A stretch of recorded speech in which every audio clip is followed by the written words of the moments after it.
इस Wikipedia channel में आपका स्वागत है। मैं विपुल जैन। आज आपको बताने जा रहा हूँ एक्सरसाइज 11.1 यानी चैप्टर 11 कंस्ट्रक्शन के बारे में। तो देखते रहिए विकिपीडिया चैनल।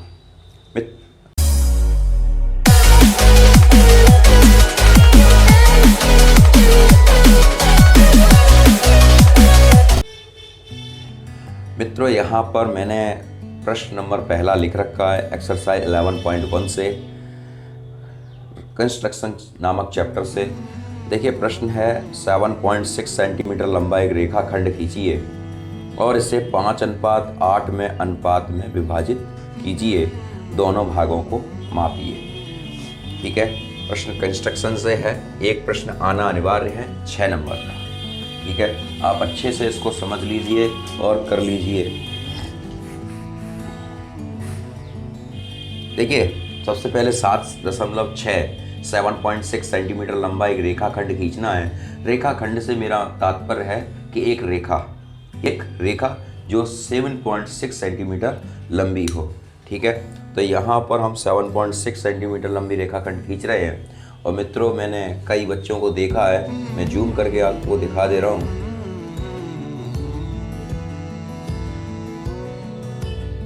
देखिए मित्रों, ये आपका 1 सेंटीमीटर है। यहाँ से वैल्यू को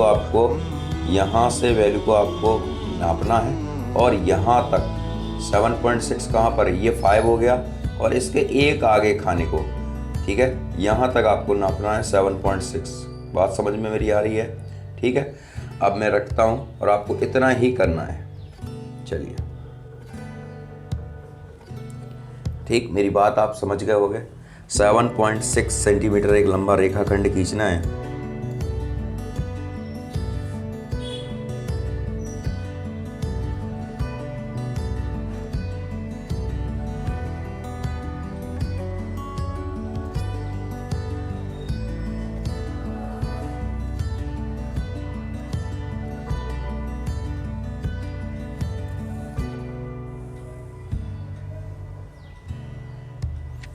ठीक, ये मैंने 7.6 सेंटीमीटर लंबा एक रेखाखंड खींच लिया। अब एक कार्य और किया जाता है, वो मैं इस पेज पर कर रहा हूँ, जिस पर देखिए, कभी भी कंस्ट्रक्शन का काम करें, लेफ्ट पेज पर आप डायग्राम को बनाएं और राइट हैंड पेज पर उसके रचना के पद जरूर लिखने हैं। ठीक है, जैसे जैसे काम करते जाएं वैसे वैसे आप उसको लिखते भी जाएं, जिससे, क्योंकि ये इन रचना के पदों में भी आपको नंबर मिलते हैं। यहाँ मैं लिख देता हूँ रचना के पद।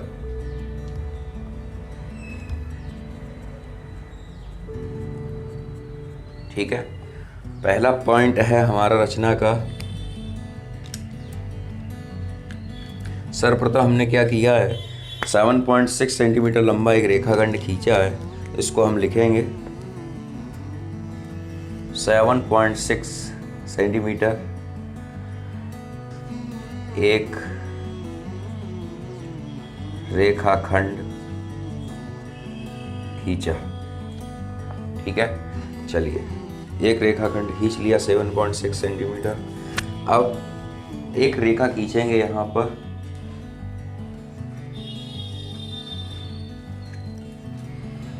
देखिए, एक रेखा खींचेंगे न्यून कोण बनाती हुई। इस रेखा को हम नाम देंगे ए और बी।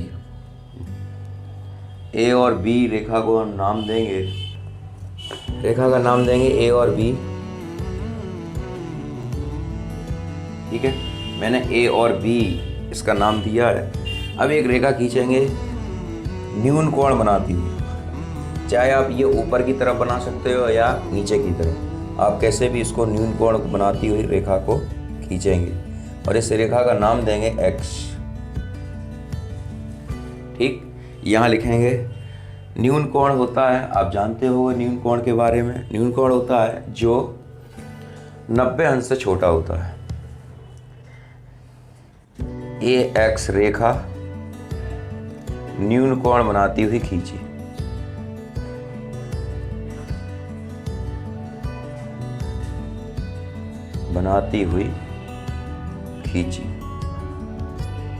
ठीक है, अगला पॉइंट। अब ये है, इसे 5:8 अनुपात में विभाजित करना है। अब 5:8 का मतलब क्या होता है? अब 5:8 का मतलब होता है बराबर 5 + 8 = 13।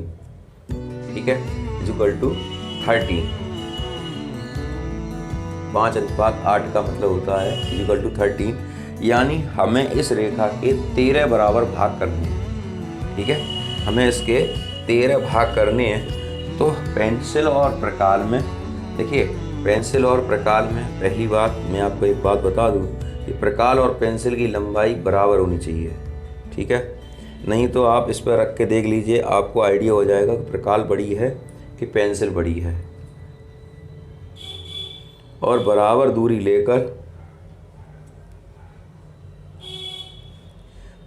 दूरी लेकर इसको हम पहले प्रकाल में पेंसिल को लगाएंगे। और दूसरी बात, प्रकाल में पेंसिल ज़्यादा बड़ी नहीं होनी चाहिए, जिससे आपकी जो कंस्ट्रक्शन का कार्य है उसको करने में वह बाधित करेगी, हिलेगी डुलेगी।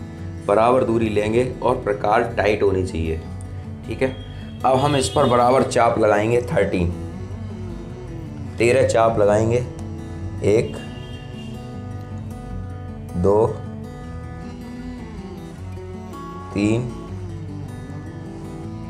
4 5 6 7 8 9 10। ये रेखा मेरी छोटी हो गई, इसको हम बढ़ाएंगे आगे की तरफ।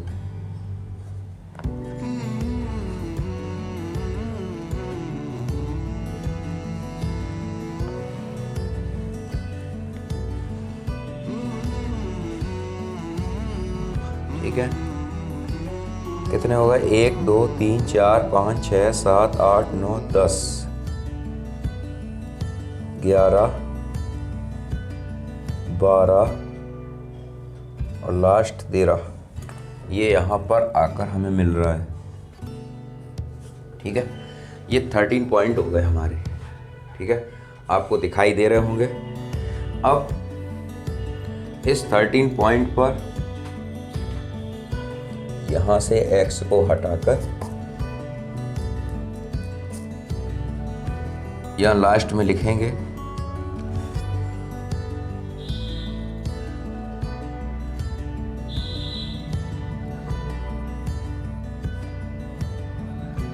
ये आपका x हो गया। ठीक है, अब यहाँ पर लिखेंगे सबसे पहले क्या हमने कार्य किया है।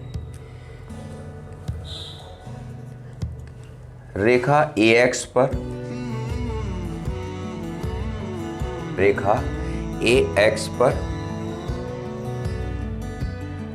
8 + 5 बराबर 13 समान खंड काटे।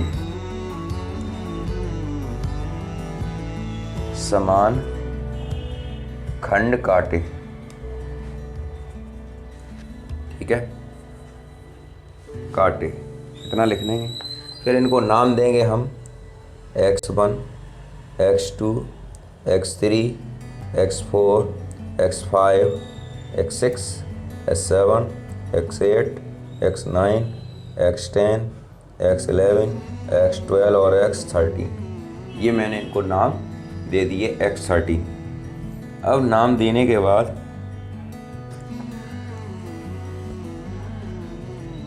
और काटे गए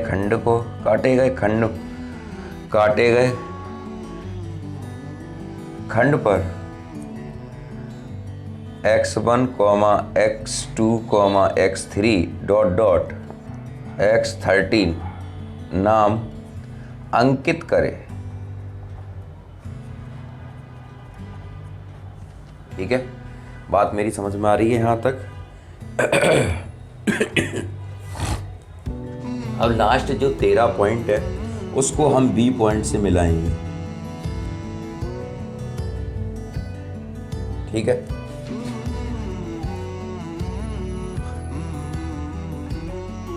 इसको हम B पॉइंट से मिला दे रहे हैं। ये मिला दिया। ठीक, यहाँ पर हम लिखेंगे,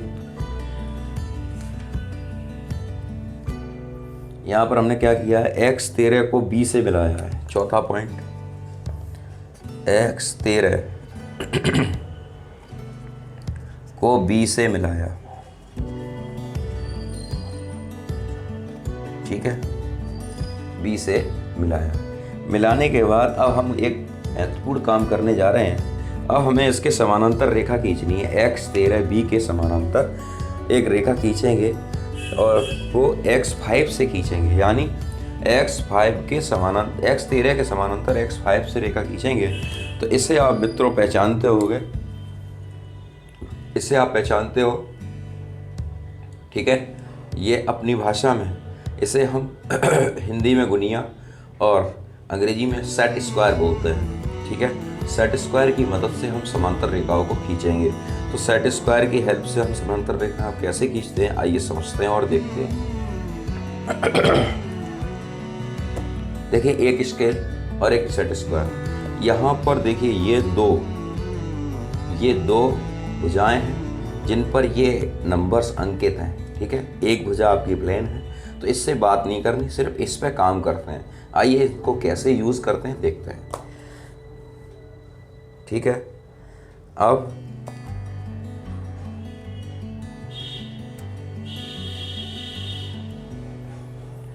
ये इसको हमने इसके पैरेलल रख लिया, ठीक है। एक भुजा को हम नंबर्स वाली भुजा को x3b के पर रखा है और एक भुजा हमने अपनी स्केल पर रखी है और इसको इस तरीके से मूव कराएंगे जो हम x5 पर ले जा सकें, ठीक है। मित्रों देखो, मैं ये मूव करा रहा हूँ, ठीक है, और ये x5 पर पहुँच गई है इस तरीके से, ठीक। और ऐसे रेखा को खींचेंगे,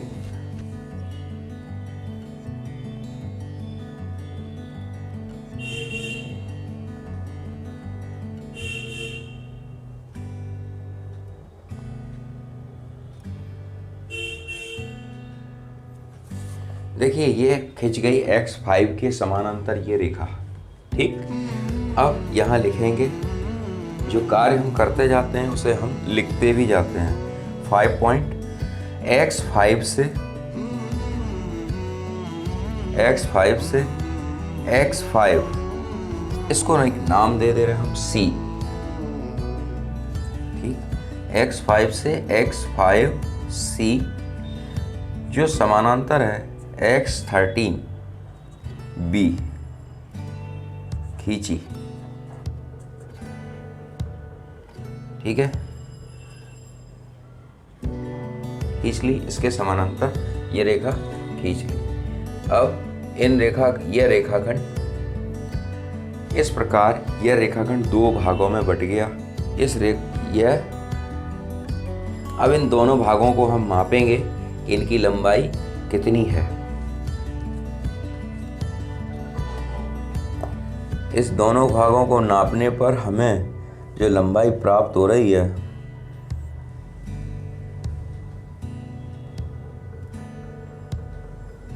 एक लंबाई हमें प्राप्त हो रही है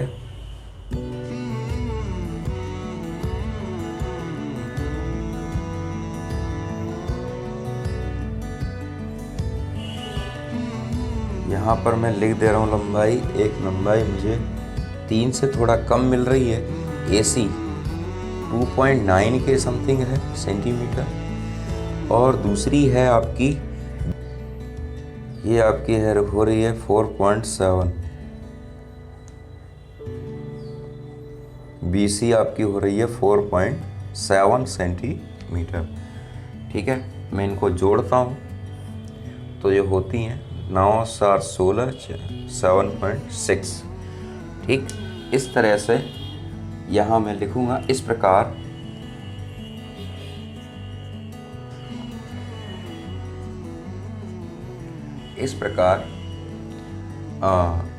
बिंदु C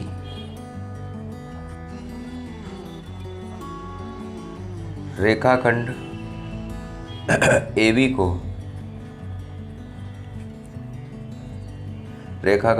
को 5:8 अनुपात में विभाजित किया,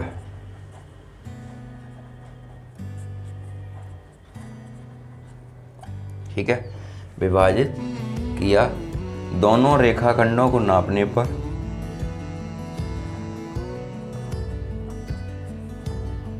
खंड को नापने पर हमें AC बराबर 2.9 सेंटीमीटर और BC बराबर 4.7 सेंटीमीटर प्राप्त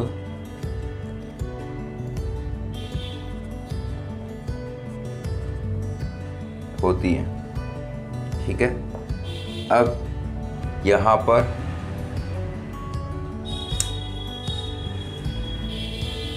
सत्यापन के लिए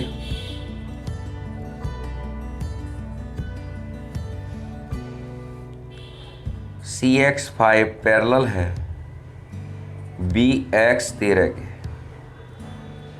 ठीक है, AC अपॉन BC बराबर AX5 अपॉन X5 30। AX5 और X5 13, इसकी वैल्यू है आपकी 5 और 8। ठीक है, इसको लास्ट में लिखेंगे AC अनुपात BC बराबर 5 अनुपात 8। ठीक, यहाँ पर ये मित्रों आपको समझ में आया और सेट स्क्वायर भी चलाना आपको आया होगा। फिर भी अगर कोई प्रॉब्लम रह जाती है तो विकिपीडिया चैनल के माध्यम से अपनी प्रॉब्लम को ज़रूर हमारे सामने रखें। देखते रहिए विकिपीडिया चैनल। जय श्री हिंद।